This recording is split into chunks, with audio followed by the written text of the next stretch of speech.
अस्सलामुअलैकुम। Welcome to maths by आमना। आज हम जो है अपनी एक्सरसाइज 9.5 स्टार्ट करने लगे हैं। 9 पॉइंट जो हमारे पास ये 5 है, इसके अंदर हमारा टॉपिक है reducible to exact differential equation. इस टॉपिक की हम कुछ एग्जांपल्स कर चुके हैं। एक्सरसाइज स्टार्ट करते हैं। वही काम करना है। सबसे पहले हमने चेक करना है हमारी इक्वेशन एग्जैक्ट है या नहीं। देन हम उसको एग्जैक्ट बनाएंगे और देन हम उसको सॉल्व करते हैं। 9.5 question number 1। X Y square plus Y into D x minus X into D Y. चलें याद करते हैं कि हमारी जो जनरल इक्वेशन थी वो किस फॉर्म में थी। ठीक है ना। सबसे पहले तो हमने यही याद करना है कि हमारी जनरल इक्वेशन किस फॉर्म में थी।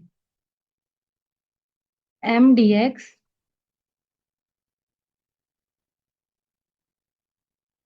Plus N D Y equals to zero. इसका तो ये मतलब हुआ कि जो dx के साथ टर्म है, dx के साथ जो भी टर्म होगी हमेशा वो टर्म आपके पास m होगी। dy के साथ जो भी टर्म होगी हमेशा वो आपके पास dy होगी। जैसे कि ये आपके पास ये पूरी की पूरी टर्म n है और ये पूरी की पूरी टर्म m है। तो सबसे पहला नंबर पे हमारा जो टॉपिक है, जो हमारा टारगेट है, वो यही है कि हमने चेक करना है कि हमारे पास m और n क्या है। ठीक है। सबसे पहले हमने m और n की वैल्यू ही आइडेंटिफाई करनी है। तो हमारे पास जो m है वो है X Y square plus Y और n जो है वो हमारे पास है माइनस एक्स। सबसे पहले हमने ये काम किया। ठीक है। अब इसके बाद हमने क्या करना है, चेक करना है क्या हमारी इक्वेशन एग्जैक्ट है या नहीं। ठीक है। तो एग्जैक्ट के लिए हम क्या करते थे, हम अपना m फंक्शन का पार्शियल डेरिवेटिव लेते थे विद रिस्पेक्ट टू y। ठीक है। ये partial derivative of m with respect to y equal होना चाहिए partial derivative of n with respect to x। सबसे पहले हमने चेक करने के ये एग्जैक्ट है या नहीं। ठीक है। तो हम m का partial derivative with respect to y लेते हैं। जब हम m का partial derivative with respect to y लेंगे तो पार्शियल डेरिवेटिव में हम दूसरे वेरिएबल को एज अ कांस्टेंट डील करते हैं। तो ये जो x वेरिएबल है इसको एज अ कांस्टेंट डील करेंगे। और ये जो वाई स्क्वायर है, इस वाई स्क्वायर के ऊपर हमारे पास क्या लगेगा, हमारे पास यहाँ पे लगेगा पावर रूल। ठीक है। तो अगर आप लोगों को याद हो तो आपका पावर रूल क्या था, पावर पहले, ठीक है, देन बेस और फिर पावर में से आपने एक माइनस कर देना।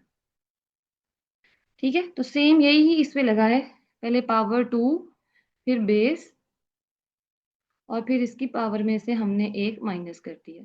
तो ये इसीलिए 2y बन गया, एक x ऑलरेडी मौजूद था।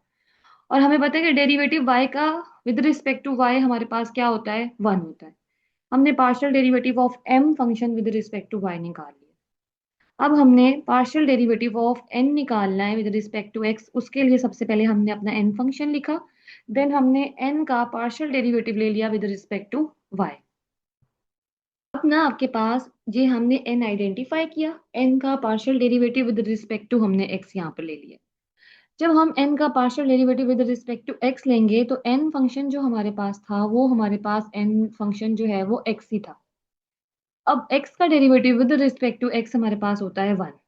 ठीक है। जब हमारे पास x का derivative with respect to x 1 होता है तो हमने देखा कि हमारे पास जो वैल्यूज आई हैं, ठीक है, m partial derivative of m with respect to y वो हमारे पास आया है 2xy plus 1। Partial derivative of n with respect to x हमारे पास क्या आया है, -1। हमें ये क्लियरली नजर आ रहा है कि ये दोनों वैल्यूज इक्वल नहीं है। अगर तो ये दोनों वैल्यूज इक्वल नहीं है, इस केस के अंदर हमारे पास ये एग्जैक्ट नहीं है। अगर तो हमारी इक्वेशन एग्जैक्ट नहीं है, ठीक है, क्योंकि हमें नजर आ गई एग्जैक्ट नहीं है। अगर हमारी इक्वेशन एग्जैक्ट नहीं है, अब नेक्स्ट टारगेट हमारा है कि हमने इंटीग्रेटिंग फैक्टर फाइंड करना है। ठीक है। इंटीग्रेटिंग फैक्टर फाइंड करने के लिए हम एक p फंक्शन फाइंड करेंगे जो जस्ट हमारे पास x के ऊपर वेरिएबल पे डिपेंड कर रहा होगा, जस्ट वन वेरिएबल पे डिपेंड करना चाहिए। फॉर्मूला क्या है, M Y minus N x over N. M Y हमने निकाला हुआ 2xy+1, एन एक्स हमने निकाला हुआ -1, माइनस माइनस प्लस हो जाएगा, 2xy के अंदर 2 ऐड करेंगे, आपके पास ये दोनों चीजें अलग हैं। ठीक है, आपको नजर आ रहा है। अब हमें यहाँ पे क्लियरली तौर पे पता चल रहा है कि ये जो हमारे पास फंक्शन दिया हुआ है 2 वाला, अगर हम इसमें से 2 को कॉमन निकाल भी लेते हैं तो अंदर क्या बचेगा, 1 + xy। अब हम कुछ भी कर लें, हम इसमें से y को एलिमिनेट नहीं कर सकते। हमने तो कहा था p फंक्शन, जो भी हमारा फंक्शन p बनेगा वो सिर्फ x पे डिपेंड करेगा, जबकि ये तो y पे भी डिपेंड कर रहा है। तो ये हमारे लिए बड़ी कॉम्प्लिकेटेड बात हो गई। ये किस पे डिपेंड कर रहा है, ये y पे भी डिपेंड कर रहा है। तो ये हम अपने इंटीग्रेटिंग फैक्टर के अंदर यूज नहीं कर सकते। अच्छा, अब ना हमने देखा कि ये जो p है ना, ये तो y पे डिपेंड कर रहा है, इसमें x और y दोनों आ रहे हैं, हमें तो जस्ट x वेरिएबल चाहिए था। तो हम अपना इस p फंक्शन को यूज नहीं कर सकते। तो हम मूव करेंगे अपने नेक्स्ट p की तरफ, और नेक्स्ट p की तरफ मूव करने के लिए हम क्या करते हैं, अब हम अपना p फंक्शन लेंगे जो जस्ट y पे डिपेंड करेगा। y वेरिएबल पे डिपेंड करने के लिए हमारा फॉर्मूला है nx - my/m। वैल्यूज हमारे पास मौजूद हैं। जब हम ये वैल्यूज पुट करेंगे, -1 और -1 -2 हो जाएंगे। नीचे से दोनों टर्म्स में y आ रहा है, y कॉमन निकाल लेंगे, xy+1 आ जाएगा। ऊपर भी हमारे पास -2 कॉमन आ रहा है, ये वाला जो xy+1 है ये नीचे वाले xy+1 से कैंसिल हो जाएगा। ठीक है, तो जब ये हमारे पास कैंसिल हो जाएंगे, इस केस के अंदर हमारे पास जस्ट -2/y बनेगा, यानी कि अब हमारे पास जस्ट वन वेरिएबल आ रहा है और वो y वेरिएबल है। p function just one variable पर डिपेंड कर रहा है जो कि हमारे पास y है। तो p ऑफ y हमारे पास बन गया -2/y। इंटीग्रेटिंग फैक्टर हमने निकालना है जिसका फॉर्मूला है e⁻∫ p of y with respect to y। तो हम p ऑफ y की वैल्यू इसमें पुट कर देते हैं जो कि हमारे पास है -2/y। जब हम इसमें पुट करेंगे तो अब आप लोगों को पता है कि जो आपके पास फंक्शन होता है 1/x, जब आप अपने इस फंक्शन को इंटीग्रेट करते हैं विद रिस्पेक्ट टू x, इस केस के अंदर आपकी इंटीग्रेशन क्या होती है, log x होती है। तो यहाँ पे भी सेम ही फंक्शन है, बस आपके पास वेरिएबल y यूज हो रहा है, तो log ये जो -2 है ये कांस्टेंट है, बाहर आ जाएगा, और 1/y की इंटीग्रेशन आपके पास क्या हो जाएगी, log y हो जाएगी। अच्छा, अब आपके पास log की प्रॉपर्टी होती है कि कोई भी कांस्टेंट नंबर अगर log फंक्शन के साथ मल्टीप्लाई हो रहा है तो वो जो आपके पास कांस्टेंट नंबर है वो आपके इस वेरिएबल की पावर में आ जाएगा। तो ये क्या हो जाएगा, log x⁻a। तो हम इसी प्रॉपर्टी को यूज करते हुए हम इस -2 को पावर में ले आएंगे। तो हमारे पास ये log y पावर -2 और e log एक दूसरे का इनवर्स है, ये कैंसिल हो जाएंगे, y रेस्ट पावर। ये हमारा इंटीग्रेटिंग फैक्टर बन चुका है। अब हम अपने इस इंटीग्रेटिंग फैक्टर को अपनी इक्वेशन से मल्टीप्लाई करेंगे। जब हम अपनी इस इक्वेशन से इसको मल्टीप्लाई करेंगे उस केस के अंदर हमारी इक्वेशन ये बनेगी। जब ये हमारी इक्वेशन बनी है तो आपके पास ये देखिए, जब ये y⁻² जाके इस वैल्यू से मल्टीप्लाई होगा तो आपको पता है कि ये पावर में क्या बनेगा, -2 + 2। ठीक है, बेस सेम होती है, पावर्स ऐड हो जाती हैं, यानी कि ये आपके पास बन गया y⁻0। किसी भी वेरिएबल या किसी भी नंबर की पावर अगर 0 हो जाती है तो आपको पता है कि वो 1 के इक्वल होता है। तो आपके पास जस्ट यहाँ पे वापस x बचेगा। इसी तरह से जब आप y⁻² को y से मल्टीप्लाई करेंगे तो इनकी जो पावर्स हैं बेस सेम होने की वजह से ऐड हो जाएंगी। तो ये आपके पास क्या बन जाएगा, ये आपके पास बन जाएगा y⁻1। ठीक है, तो अब आप जरा इसको चेक करें कि आपके पास क्या पावर बनी है, x + y⁻1, और ये एज इट इज आपकी वही टर्म एज इट इज दोबारा से मौजूद है। अच्छा, अब जहां से स्टार्ट किया था हम वापस उसी पॉइंट पे पहुंच गए हैं। कहाँ से स्टार्ट किया था कि ये जो ये वाली सारी वैल्यू है dx के साथ वो हमारे पास m होता है, और जो dy के साथ हमारी वैल्यू होती है वो हमारे पास n होता है। ठीक है, इसे हम y कर देते हैं, ये आपका n है। क्या इक्वेशन थी, m dx + n dy। ठीक है,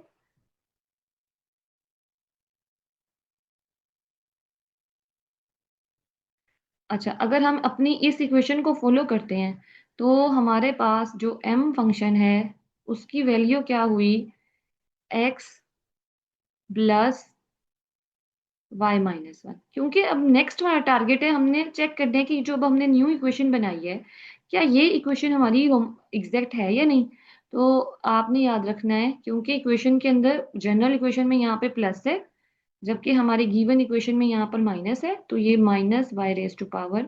-y⁻2 इंटू एक्स, ये हमारे पास हमारा n बनेगा। ठीक है, आपने इस चीज का ख्याल रखना। अच्छा, अब हमने एम और एन भी आइडेंटिफाई कर लिया। ओके, नेक्स्ट हम चलते हैं कि अब हमने क्या करना है। सबसे पहले हम जो ये स्क्रीन है इसे क्लियर कर लेते हैं ताकि हमें आसानी हो जाए मजीद कैलकुलेशन अगर है तो वो करने में। ओके, हमने m फंक्शन को अब अगेन डिफरेंशिएट करना है with respect to y। x का डेरिवेटिव जब हम विद रिस्पेक्ट टू y लेंगे, अब हमारे पास जब हम इसका derivative with respect to y लेंगे तो x वेरिएबल को एज अ कांस्टेंट डील करेंगे, तो ये हमारे पास क्या हो जाएगा, जीरो हो जाएगा। अच्छा, अब y रेज टू पावर -1 है, जब हम इस फंक्शन का derivative with respect to y लेंगे तो अब हम लगाएंगे अपना पावर रूल। ठीक है, पावर रूल क्या था, x पावर n, जो भी हमारी पावर होगी, ठीक है, अगर हम इसको डिफरेंशिएट कर रहे हैं तो हमारा फॉर्मूला क्या लगता है, पहले पावर, फिर बेस, और फिर पावर में से एक माइनस। तो हम यही वाला अपना फॉर्मूला अप्लाई करेंगे, तो हमारे पास x का डेरिवेटिव आ जाएगा जीरो, और ये पावर देन बेस और -1 -1 -2 हो जाएगा, तो हमारा फाइनल आंसर बन गया -y पावर -2। n हमें दिया हुआ है -y power -2 into x. n का partial derivative with respect to x लेंगे तो y वेरिएबल को एज अ कांस्टेंट डील करेंगे, और जो हमारे पास ये टर्म है इसको हमने partial derivative with respect to x लेना है। जब हम इसका partial derivative with respect to x लेंगे तो ये पूरी की पूरी टर्म वन हो जाएगी, हमारे पास जस्ट ये y रेज टू पावर -2 बचेगा। अब अगर आप देखें आपके दोनों के दोनों जो पार्शियल डेरिवेटिव हैं वो सेम आए हैं। जब हमारे पास दोनों पार्शियल डेरिवेटिव सेम आते हैं इसका मतलब होता है कि हमारी जो इक्वेशन है वो एग्जैक्ट है। जब आपकी इक्वेशन एग्जैक्ट बन जाती है, इस केस के अंदर अब आपने क्या करना है, आपने स्टेप 4 के अंदर एस फाइंड करना है। एस फंक्शन के अंदर आपने अपने फंक्शन एम को इंटीग्रेट करना है विद रिस्पेक्ट टू एक्स। जब आपने इसको इंटीग्रेट करना है उस केस के अंदर आपने अपने y वेरिएबल को एज अ कांस्टेंट डील करना है। ठीक है, इंटीग्रेशन के अंदर जब आप m फंक्शन को इंटीग्रेट करेंगे विद रिस्पेक्ट टू x तो आप अपने y वेरिएबल को एज अ कांस्टेंट डील करेंगे, ये हम बार बार बात कर चुके हैं। तो आपके पास m फंक्शन है x plus Y raise to power -1, आप इसे इंटीग्रेट करेंगे, x के ऊपर लग जाएगा पावर रूल, और ये y रेज टू पावर -1 क्योंकि y वेरिएबल है कांस्टेंट डील करेंगे, कांस्टेंट की इंटीग्रेशन x होती है। और अब हम इसको लिख सकते हैं t फंक्शन होता है ना, उसके अंदर हम अपने n फंक्शन को इंटीग्रेट करते हैं विद रिस्पेक्ट टू y, और इसके अंदर हम अपनी जो x वाली टर्म होती है ना उसको हम जो है वो इग्नोर करते हैं।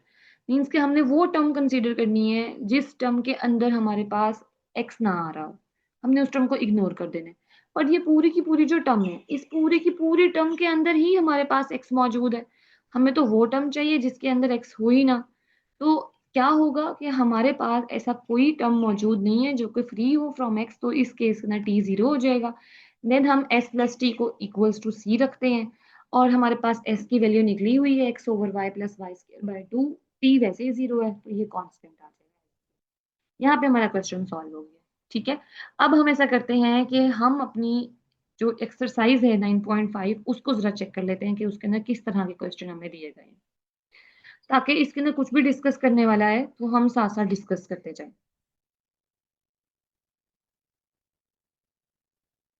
अच्छा, क्वेश्चन नंबर 2 आपको दिया हुआ है x into D y minus y into D x square plus y square. अब अगर आप लोग देखें इस केस के अंदर, ठीक है, तो ये जो आपको दिया हुआ है ये आपका m है। अब आपने अपने m फंक्शन, सॉरी ये आपका n है, क्योंकि अब पहले सबसे पहले आपने इसको रीअरेंज करना है। ये भी आपकी dx वाली टर्म है, ये भी आपकी dx वाली टर्म है, और हमारी इक्वेशन किस फॉर्म में होती है, हमारी इक्वेशन होती है m dx plus n dy equals to zero. ठीक है, तो सबसे पहले हमने इसको रीअरेंज करना है। तो हमें नजर आ रहा है जो ये वाली y वाली टर्म है dx वाली, हम इसको इस साइड ले आते हैं, इधर आके ये प्लस में हो जाएगी, dx को कॉमन निकाल लेंगे, ये इस साइड लेकर आएंगे। अब ये पूरी की पूरी टर्म हमारी m है और ये हमारे पास n है। जब आप m का partial derivative with respect to y लेंगे, ये x स्क्वायर क्योंकि x है और x को एज अ कांस्टेंट डील करते हैं, कांस्टेंट का डेरिवेटिव जीरो होता है, तो ये तो होगी आपके पास जीरो। वाई स्क्वायर का डेरिवेटिव 2y, y का डेरिवेटिव 1, ये जो n फंक्शन है इसका जब आप इसको डिफरेंशिएट करेंगे विद रिस्पेक्ट टू x, तो x का derivative with respect to x 1 होता है। तो ये अभी हमने बिल्कुल इसी तरह से क्वेश्चन किया था, उसमें 2xy बन रहा था, यहाँ 2y बन रहा है। दोनों आपकी वैल्यूज इक्वल नहीं है, इसका मतलब है आपकी इक्वेशन एग्जैक्ट नहीं। ठीक है, अब आपकी इक्वेशन एग्जैक्ट नहीं है तो आपने इसको एग्जैक्ट बनाना है। ठीक है, अगर आपको क्वेश्चन में पेपर में ये मेंशन कर दिया गया है कि आपने एग्जैक्ट से सॉल्व करना है, तो आपने एग्जैक्ट से सॉल्व करना है। वैसे तो इन्होंने इसको सेपरेबल बनाकर सॉल्व किया हुआ है। ठीक है, उन्होंने क्या किया हुआ है, यहाँ पर आपके क्वेश्चन को सेपरेबल फॉर्म में कन्वर्ट किया है पहले, और फिर उसके बाद उसको सॉल्व कर दिया है। आप भी ऐसा कर सकते हैं, लेकिन अगर आपके क्वेश्चन के अंदर मेंशन है कि आपने एग्जैक्ट से ही करना है, तो आपको एग्जैक्ट बना के करना होगा। तो हम इस क्वेश्चन को जरा डिस्कस कर लेते हैं। अच्छा, अब आपने अपना इंटीग्रेटिंग फैक्टर निकालने के लिए सबसे पहले पी ऑफ एक्स निकालना है। ठीक है, अब पी ऑफ एक्स आपके पास क्या था, m Y minus N x over n. ठीक है, एम वाई आपके पास क्या है, एम वाई आपके पास है 2y+1, और आपके पास एन एक्स जो है वो -1 था, माइनस माइनस प्लस हो जाएगा तो ये +1 बन जाएगा, और जो एन है ना वो आपको दिया हुआ है -x। तो आपके सामने आपको क्लियरली नजर आ गया कि इसके अंदर आपके पास y मौजूद है। ठीक है ना, y भी आ रहा है, x भी आ रहा है, हम y को एलिमिनेट नहीं कर सकते। इस केस के अंदर हम y को एलिमिनेट नहीं कर सकते। जब हम एलिमिनेट नहीं कर सकते, इसका मतलब है हम ये वाला p फंक्शन यूज भी नहीं करेंगे। ठीक है, ये हमारे पास p फंक्शन जो है वो एप्लीकेबल नहीं है। हमने अब निकालना है p ऑफ y। इक्वेशन हमारी होमोजीनियस भी नहीं है। ठीक है, तो वो थर्ड वाला तो बनेगा ही नहीं केस। x या y कुछ कॉमन भी नहीं निकलता, फोर्थ केस भी नहीं बनेगा।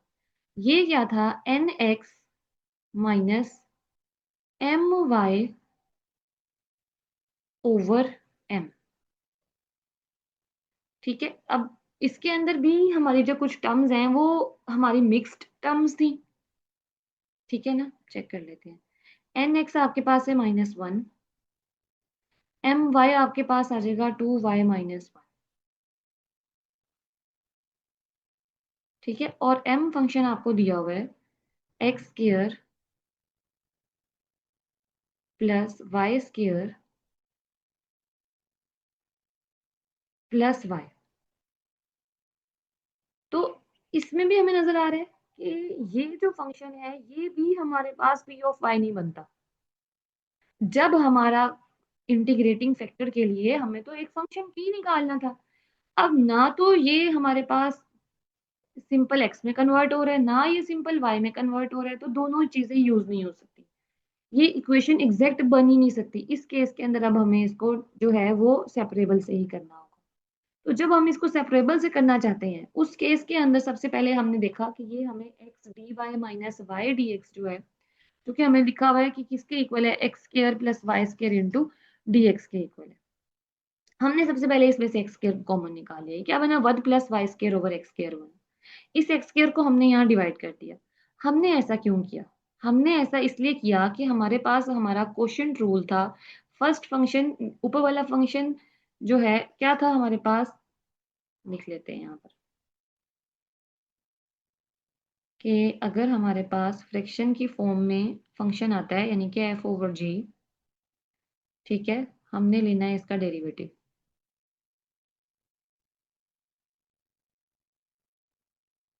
तो हमारे पास फॉर्मूला क्या था, ऊपर वाला फंक्शन एज इट इज, ठीक है, सॉरी, हमारे पास था नीचे वाले का स्क्वायर, नीचे वाला एज इट इज, सॉरी मैंने यहाँ पे ये एक्स स्क्वायर लिख दिया है, जी स्क्वायर आना था, नीचे वाले का स्क्वायर, नीचे वाला एज इट इज, ऊपर वाले का डेरिवेटिव माइनस ऊपर वाला एज इट इज, और फिर नीचे वाले का डेरिवेटिव। तो आपको नजर आ रहा है नीचे x है तो नीचे वाला एज इट इज, ऊपर वाला फंक्शन y है उसका derivative, then y as it is, और फिर नीचे फंक्शन x है तो उसका डेरिवेटिव। तो हमारे पास ये क्वोशिएंट रूल लगते हुए y बाय एक्स बन गया। जब हमने इसको इंटीग्रेट किया तो डेरिवेटिव और इंटीग्रेशन कैंसिल हो गई। ये जो 1 plus y square over x square था, जब हम इसको यहाँ लेकर आएंगे तो अब हमारे पास जो टेन इनवर्स का फॉर्मूला था, ठीक है, टेन इनवर्स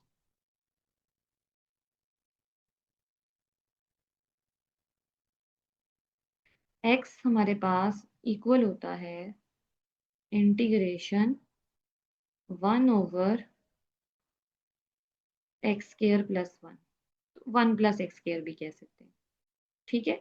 लेकिन यहाँ पे अब आपके पास derivative with respect to y भी है, derivative with respect to x भी है, और कितने वेरिएबल्स हैं, दो वेरिएबल्स हैं। तो उस केस के अंदर उसने डी वाई ओवर एक्स लिखा हुआ है, मीन्स कि डेरिवेटिव वाई का भी है, एक्स का भी है। तो आपका डेरिवेटिव इससे कैंसिल हो जाएगा, ये टेन इनवर्स का फॉर्मूला बनता है, 1 की इंटीग्रेशन एक्स होती है, यहाँ से टेन को इस साइड ले आएंगे, ये आपके पास आपका फाइनल सोल्यूशन निकल आया, ठीक है, ये आपके पास आपका फाइनल सोल्यूशन निकल आया। इसको आपने जो है अपने पास सेव रखना है, ठीक है। तो अगर आपको कहा भी जाता है कि आपने एग्जैक्ट से सॉल्व करना है, तो आपने पहले नंबर पे ट्राई करना है कि क्या वो एग्जैक्ट बनता भी है या नहीं। नहीं एग्जैक्ट बनता होगा तो फिर आपने सेपरेबल की तरफ मूव करना है, अदरवाइज आपने ऐसा कुछ नहीं करना। क्वेश्चन नंबर 3 की तरफ चलते हैं। क्वेश्चन नंबर 3 हमारे पास है x square plus x minus y into D x plus x into D y. सबसे पहले आपको पता है डी एक्स के साथ ये जो भी है वो m है, डी वाई के साथ जो भी है वो n है। एक्स का जब आप m फंक्शन का with respect to y derivative लेंगे, ये दोनों टर्म्स हो जाएंगी जीरो। आपके पास y माइनस वाई का डेरिवेटिव -1, x का डेरिवेटिव 1। अगेन ये एग्जैक्ट नहीं है, एग्जैक्ट नहीं है तो हम इसको एग्जैक्ट बनाने के लिए क्या करेंगे, हम इसके अंदर अपने इंटीग्रेटिंग फंक्शन निकालने की कोशिश करेंगे। पी ऑफ एक्स क्या था, m Y minus N x over N.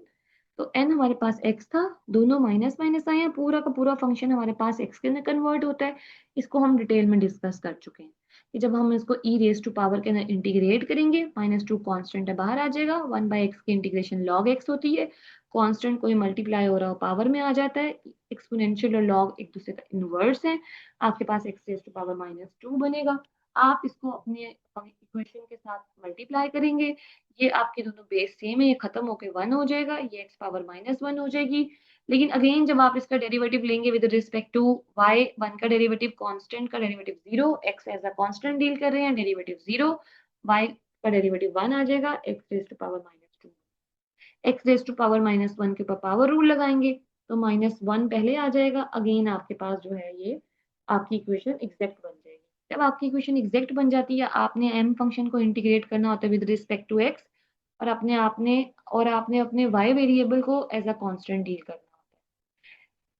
अच्छा, 1 की इंटीग्रेशन x, 1 बाय x की integration log x, y constant है, x रेज टू पावर -2 पे पावर रूल लग जाएगा। अगर आप अपना दूसरा n फंक्शन देखते हैं, इसके अंदर कोई टर्म भी आपके पास फ्री नहीं है, एक ही टर्म है, x उसके अंदर इन्वॉल्व हो रहा है। जब इस तरह का काम हो रहा होता है तो उस केस के अंदर आपके पास t 0 होता है, तो s आपके पास ये निकल आया, t ये निकल आया, फिर हमने इन दोनों को ऐड करके c के इक्वल रखना होता है। तो ये हमारा क्वेश्चन।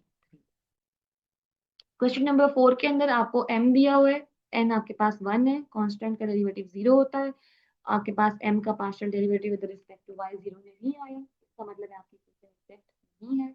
आपने इस केस के अंदर अपने p फंक्शन की तरफ जाना है, वो p फंक्शन या तो x पे डिपेंड करे या तो y पे डिपेंड करे।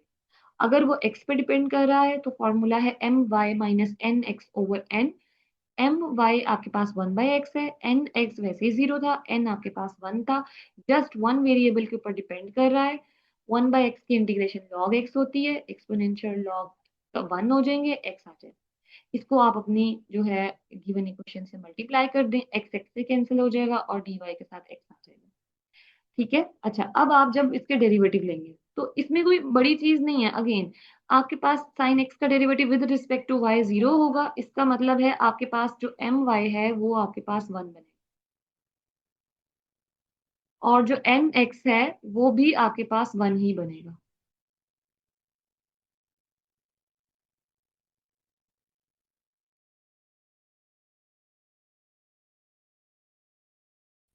ठीक है, आपने अब सबसे पहले एस फाइंड करना है। एग्जैक्ट इक्वेशन होगी ना, अब आपने एस फाइंड करना है। एस में क्या करते हैं, एम को इंटीग्रेट करते हैं विद रिस्पेक्ट टू एक्स, देन आपने y को एज अ कांस्टेंट डील करना है। कांस्टेंट की इंटीग्रेशन x होती है, साइन की इंटीग्रेशन माइनस कॉस x होती है, माइनस माइनस प्लस हो जाएगा। अब n फंक्शन में एक ही नंबर है x, तो t आपके पास 0 हो जाएगा। No term of n is free from x। तो ये आपका फाइनल आंसर हो गया। ठीक है, ये आपका क्या हो गया, फाइनल आंसर हो गया। ओके, नेक्स्ट क्वेश्चन की तरफ चलते हैं। क्वेश्चन नंबर 5 हमें क्या दिया हुआ है, y into 2xy plus e raise to power x into D x minus e raise to power x d y. ठीक है, आपको पता है कि dx के साथ जो भी वैल्यू है वो m है, dy के साथ जो भी वैल्यू है वो n है, ये माइनस एक्सपोनेंशियल। अब आप जब ये एक्सपोनेंशियल का derivative with respect to y लेंगे ना, तो क्योंकि y इससे जाके मल्टीप्लाई हो गया, तो exponential as a constant deal होगा, y का डेरिवेटिव 1, ये 4xy। अब आपको क्लियरली नजर आ रहा है कि ये दोनों इक्वल ही नहीं है। जब इक्वल नहीं है, इक्वेशन एग्जैक्ट नहीं है। अब हमने अपना फंक्शन फाइंड करना है, या तो हमने पी ऑफ एक्स फाइंड करना है या तो हमने पी ऑफ वाई फाइंड करना है। कोई एक ही फाइंड करेंगे ना, या हम पी ऑफ एक्स फाइंड करेंगे या हम पी ऑफ वाई फाइंड करेंगे।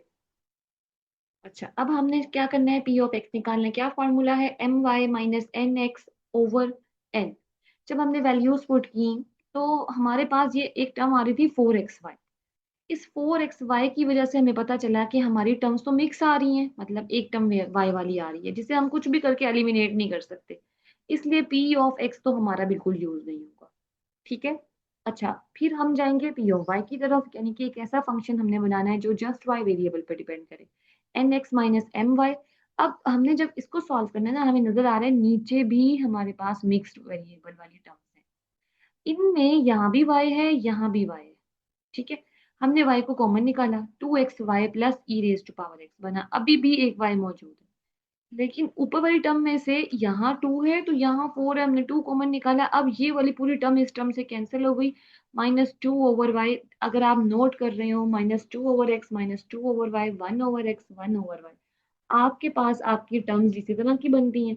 इंटीग्रेटिंग फैक्टर जब बनाने लगते हैं तो इंटीग्रेशन के अंदर वही चीज बन रही है बार बार, जो हमने एक दफा इक्वेशन। -2 कांस्टेंट है, बाहर आ जाएगा। 1/y की इंटीग्रेशन log y होती है, कांस्टेंट जो है यहाँ आ जाएगा। ये -2 आपके पास बन गया, आप इसको 1/y² भी लिख सकते हैं। आपके ऊपर डिपेंड करता है कि आप इसे क्या लेकर चलना चाहते हैं। अब आपके पास ये जो इंटीग्रेटिंग फैक्टर बने, आपने अपनी इक्वेशन से मल्टीप्लाई कर लेना है। आपके पास ये 2x plus Y raise to power -1 into exponential, ये आपकी पूरी की पूरी टर्म बनेगी। सबसे मेन चीज है, ये आपका n फंक्शन है जिसमें कोई ऐसी टर्म मौजूद नहीं है जिसमें x ना हो, तो t तो वैसे ही 0 हो जाएगा। ये आपका m फंक्शन है, इसके अंदर आप जब इसको इंटीग्रेट करेंगे with respect to x, y को एज अ कांस्टेंट डील करेंगे। x के ऊपर आप पावर रूल लगाएंगे, x² 2 बनेगा, वो 2 इस 2 से कैंसिल हो जाएगा। एक्सपोनेंशियल की इंटीग्रेशन वैसे ही एक्सपोनेंशियल होती है, और एट द एंड पे आपने इन दोनों को ऐड करके c के इक्वल रखना होता है। टी वैसे ही 0 हो गया है, एस आपके पास सिंपल सा आया है, आपने उसको सी के इक्वल रख देना, आपका क्वेश्चन सॉल्व हो जाएगा। क्वेश्चन नंबर 6 की तरफ आते हैं। क्वेश्चन नंबर 6 के अंदर वही, आपने एम आइडेंटिफाई कर लिया, एन आइडेंटिफाई कर लिया, आपने चेक किया आपकी इक्वेशन एग्जैक्ट नहीं थी। आपका टारगेट है, आपने अब अपना एक ऐसा फंक्शन बनाना है जो या तो एक्स पे डिपेंड करे या फिर वाई पे डिपेंड करे, मतलब जस्ट सिंगल वेरिएबल फंक्शन होना चाहिए, चाहे पी ऑफ एक्स हो चाहे पी ऑफ वाई हो। तो हमने जब चेक किया m Y minus N x over n को, तो हमें क्लियरली तौर पे नजर आ गया कि यहाँ पर एक्स वाई के प्रोडक्ट वाली टर्म मौजूद है, जबकि और किसी के अंदर ऐसी कोई टर्म मौजूद। इसी टर्म की वजह से हमारे पास ये जो फंक्शन है ये वाई पर डिपेंड कर रहा था, वाई वाई एलिमिनेट नहीं हो सका इसके अंदर, क्योंकि यहाँ पे एक्स नहीं है और यहाँ पे वाई नहीं है, कुछ भी कॉमन नहीं निकाल सके हम। तो ये पी ऑफ एक्स तो हम यूज नहीं कर सकते, मतलब कि हम एक ऐसा फंक्शन नहीं बना सके जो कि सिर्फ और सिर्फ एक्स पर डिपेंड करे। तो हम क्या करेंगे, हम नेक्स्ट मूव करेंगे और हम अपना एक और नया फंक्शन p बनाएंगे जिसके अंदर जस्ट वेरिएबल y होगा। अच्छा, अब क्या है, n x minus m y over m, जब आप ये वैल्यूज पुट करते हैं ये टर्म्स कैंसिल हो जाती है, -3/y बना। पिछले क्वेश्चन में -2/y बना था, जो कि आपके पास इंटीग्रेटिंग फैक्टर y पावर -2 बना था, ये -3/y बना है, मतलब y raise to power minus. आपने अपनी इक्वेशन से मल्टीप्लाई किया, इक्वेशन आपकी एग्जैक्ट बन जाएगी, आप चेक कर सकते हैं। अब आपने जो है एस और टी फाइंड करना है। एस आपका एम फंक्शन को इंटीग्रेट करने से बनेगा, दोनों के दोनों जो वैल्यूज हैं वो एक्स, उसके अंदर वाई वेरिएबल आ रहा है, तो हम एम फंक्शन को जब इंटीग्रेट करते हैं, वाई वेरिएबल को एज अ कांस्टेंट डील करते हैं, ये पूरी term as a constant deal होगी। कांस्टेंट की इंटीग्रेशन एक्स होती है, तो इसके साथ एक्स। अब हमें ऐसी टर्म चाहिए जिसमें वाई एक्स ना हो टी फंक्शन के लिए, तो जस्ट ये एक टर्म है 2y जिसके अंदर हमारे पास x नहीं आ रहा, तो हम इसको इंटीग्रेट करेंगे, y के ऊपर पावर रूल लग जाएगा, 1 + 1 2, ये वाला 2 इस 2 से कैंसिल हो जाएगा, ये हमने s फाइंड किया है, ये हमने t फाइंड किया है, s प्लस t करेंगे तो वो c के इक्वल आ जाएगा। ये आपके पास क्वेश्चन नंबर 6 भी सॉल्व हो चुका है। ठीक है। अच्छा, क्वेश्चन नंबर 7 की तरफ जाते हैं। मैं चाहती हूँ कि हम जरा सारे क्वेश्चंस को एक दफा देख लें ताकि हमें कोई कहीं पे कंफ्यूजन हो तो पता चल जाए। ये आपके पास m की वैल्यू है, this one is your n, differentiate m function with respect to y and differentiate n function with respect to x where y is constant and the derivative of constant is 0, so the partial derivative of n with respect to x is 0 and the partial derivative of m with respect to y is 2y. This is not exact because partial derivative is not equal. So we just want to find the function which is only depend on one variable, either x or either y. ठीक है, तो आपके पास my 2y है, nx 0 है, n2y है, ये p of x बन गया। आपके पास देखिए 1 आया है जिसे आप x पावर 0 लिख सकते हैं। 1 की इंटीग्रेशन आपके पास क्या होती है, x होती है। तो अब आपके पास एक डिफरेंट इंटीग्रेटिंग फैक्टर बना है जो कि e raise to power x है। आप अपने इक्वेशन से मल्टीप्लाई करेंगे, लेकिन आपने इससे कंफ्यूज नहीं होना, आपकी इक्वेशन फिर भी एग्जैक्ट ही रहेगी। मुश्किल ही होगा आपके पास इंटीग्रेटिंग फैक्टर मल्टीप्लाई करने के बाद इक्वेशन जो है वो एग्जैक्ट ना बने। ये जरा बहुत ही माइनर सा केस है, कभी देखा नहीं है। ठीक है। अच्छा, नेक्स्ट अब आपने अपने m फंक्शन को इंटीग्रेट करना है विद रिस्पेक्ट टू x और आपने y वेरिएबल को एज अ कांस्टेंट डील करना है। अच्छा, ये जो x के रेज टू पावर x है, ये दोनों के दोनों अब आपके कौन से फंक्शन है, x वेरिएबल के फंक्शन है। इस पे आप लगाएंगे अपना आइलेट रूल। ठीक है। सबसे पहले नंबर पे आपके पास जो है वो आपका अलजेब्राइक फंक्शन आएगा और फिर E stands for the exponential function, आपने इसी को यूज करना है। ठीक है। Okay,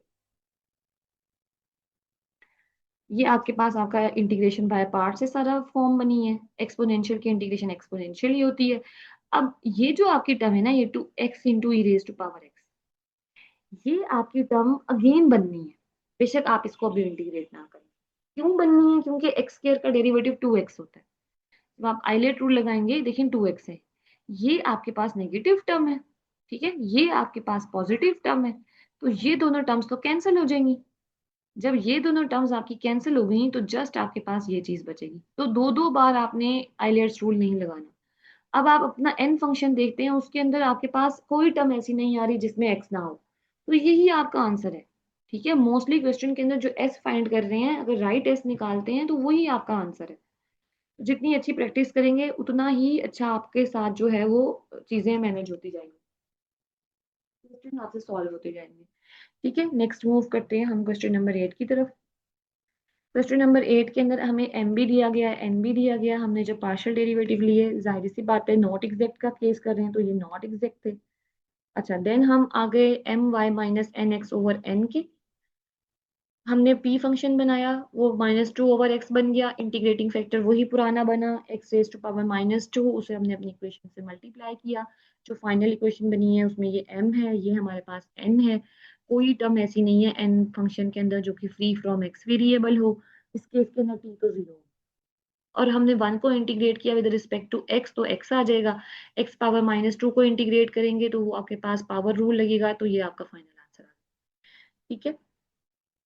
question number 9, 3y plus 4xy square into D x. M function दिया हुआ है, एन फंक्शन दिया हुआ है, आप इसे चेक करेंगे एग्जैक्ट है या नहीं है। अच्छा, उसके बाद आपने क्या करना है कि पी ऑफ एक्स फंक्शन निकालना है, अगर नहीं बन रहा पी ऑफ वाई निकालना है।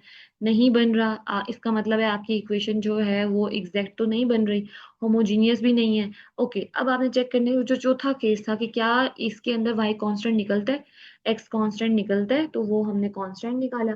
यहाँ पे हमारे पास हमने दो कंडीशंस थी, एक तो वाई और एक्स कॉमन निकलता हो, दूसरे नंबर पे हमारे पास जो है x m minus y n zero नहीं होना चाहिए, क्योंकि हमने इंटीग्रेटिंग फैक्टर निकालना ही 1/x m - y n है। हमने पिछले वीडियो के अंदर जो है इसकी एक अगर एग्जांपल भी किया है, आप वहां से भी इसको डिटेल से चेक कर सकते हैं। अच्छा, फिर उसके बाद जो है ना, हमने यहाँ पे वैल्यू पुट की। ये इंटीग्रेटिंग फैक्टर हम अपनी क्वेश्चन से मल्टीप्लाई करेंगे। सारी सी बात है, ये थोड़ा सा कॉम्प्लिकेटेड फंक्शन बन गया है। जब आप इसको चेक करते हैं एग्जैक्ट है या नहीं, तो उस केस में आप क्या लगाना पड़ेगा, क्वोशिएंट रूल लगाना। क्वोशिएंट रूल लगाना आसान काम तो है नहीं है। ठीक है, तो आप बेशक इस केस में ना चेक करें कि आपके पास जो है ये इक्वेशन एग्जैक्ट है या नहीं, लेकिन कर लेंगे तो ज्यादा अच्छा होगा। अब आपको नजर आ रहा है कि अगर आप इनको आपस में सेपरेट भी करके मल्टीप्लाई कर दें, तब भी आपके पास एक्स वाली हर टर्म मौजूद रहेगी। तो एन फंक्शन जो है वो, उसमें कोई टर्म ऐसी नहीं है जो कि फ्री फ्रॉम एक्स वेरिएबल हो, तो टी तो जीरो हो गया। सारा काम अब आपका एस का है, उसके अंदर आपने एम फंक्शन को इंटीग्रेट करना है विद रिस्पेक्ट टू एक्स। जब आप उसको इंटीग्रेट करेंगे, आपके पास फाइनल आंसर आ जाएगा। यही सारा आपका प्रोसेस है। क्वेश्चन नंबर 10, एम और एन हमें दिया गया है, चेक किया, एग्जैक्ट नहीं थी, पी ऑफ फंक्शन निकाला। वही पुराना आपका इंटीग्रेटिंग फैक्टर बना 2/x। जब आप उसे इंटीग्रेट करेंगे, एक्स का स्क्वायर आ जाएगा, आपकी क्वेश्चन एग्जैक्ट बन जाएगी। अगेन कोई टर्म ऐसी नहीं है जिसके अंदर आपके पास एक्स ना आ रहा हो, तो टी जीरो हो जाएगा। इस पे आपका जो है वो पावर रूल लग जाएगा। यही जो आपके पास एस का आंसर आएगा, यही आपके पास जो है आपका फाइनल